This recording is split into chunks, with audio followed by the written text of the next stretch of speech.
এখানকার যে natural beauty, it's unending, it's endless.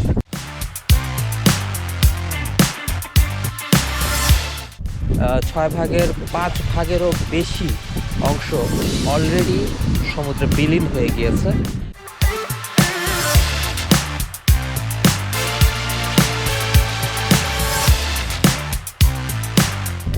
মানে নিহত হয়েছে সে, তার আত্মা আকাশে চলে গেছে। আলমান ওই যে ধান ক্ষেতের কাকতাড়ুয়ার মতো দাঁড়িয়ে আছে, কিন্তু সে মনে মনে ভাবছে নিজেকে শাহরুখ খান।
ওই এ উল্টাবে, নামে যায় নামে যায়।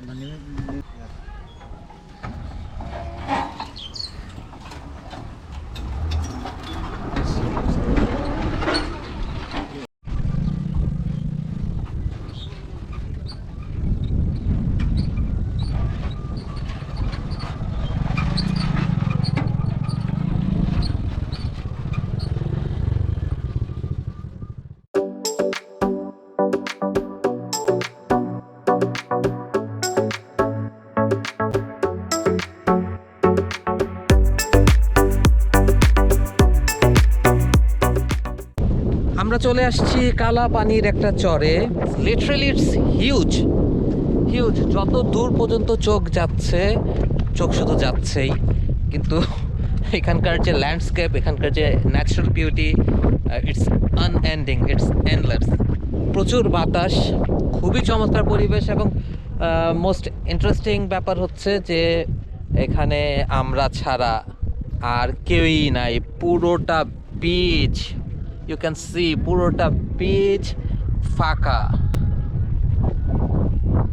খুব মজা। আমার নিজের প্রাইভেট বিচ মনে হচ্ছে, যে আমার অ্যাসেট এটা, যেটা আমার জন্যই রেডি করা, যে আমি আসবো মাঝে মধ্যে এখানে এনজয় করব, রিফ্রেশড হব। এবং এরকম ওপেন ভ্যাস্ট এরিয়া, মানে এগুলো আমরা ঢাকা শহরে কল্পনাই করতে পারি না। অ্যামেজিং।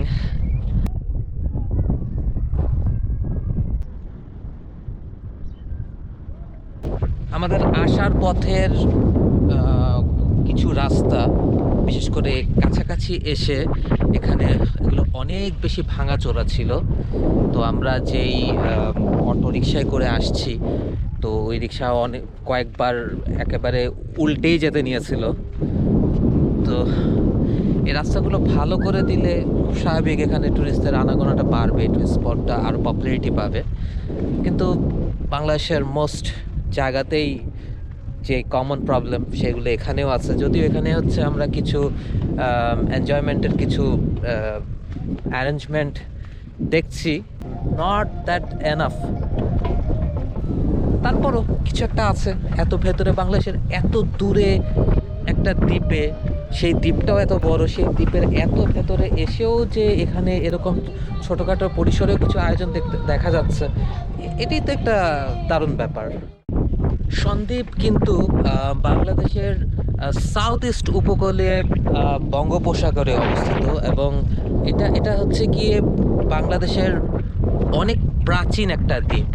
এই দ্বীপের হিস্ট্রি আমরা কয়েক হাজার বছর পরে গেলেও এই দ্বীপের মধ্যে মানুষের বসতি পাওয়া যায়।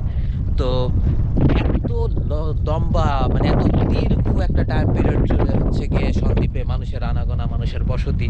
তো সেই সন্দ্বীপে আসতে পারা, সেই সন্দ্বীপে পা রাখাটা, এটা এটা এটা এটা একটা অন্যরকমের একটা ফিলিং। আপনারা মাস্ট ট্রাই করবেন এই জিনিসটা। আমার সাইডেই দেখা যাচ্ছে। আমরা আলমানের একটা সিনেম্যাটিক শট নিতে যাচ্ছি, কিন্তু আলমান ওই যে ধান ক্ষেতের কাকতারুয়ার মতো দাঁড়িয়ে আছে, কিন্তু সে মনে মনে ভাবছে নিজেকে শাহরুখ খান। সে শাহরুখ খানের সিগনেচার পোস্টটা দিচ্ছে, এবং প্রতিবারই তাকে, আর যাই হোক, শাহরুখ খান মনে হচ্ছে না।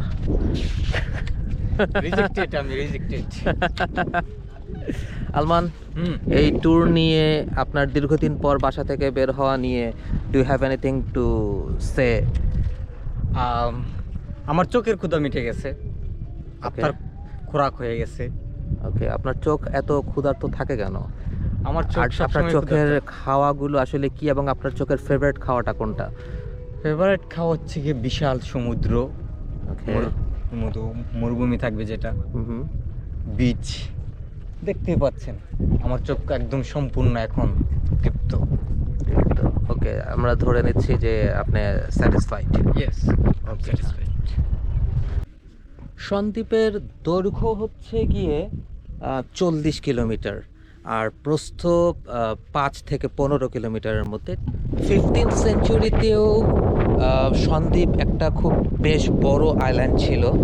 তখন এটার আয়তন প্রায় ছিল 630 স্কোয়ার মাইল, কিন্তু গত কয়েক শতাব্দীর ভাঙনের কারণে এই সন্দ্বীপটি এখন একটা খুবই ছোট্ট একটা দ্বীপে পরিণত হয়েছে।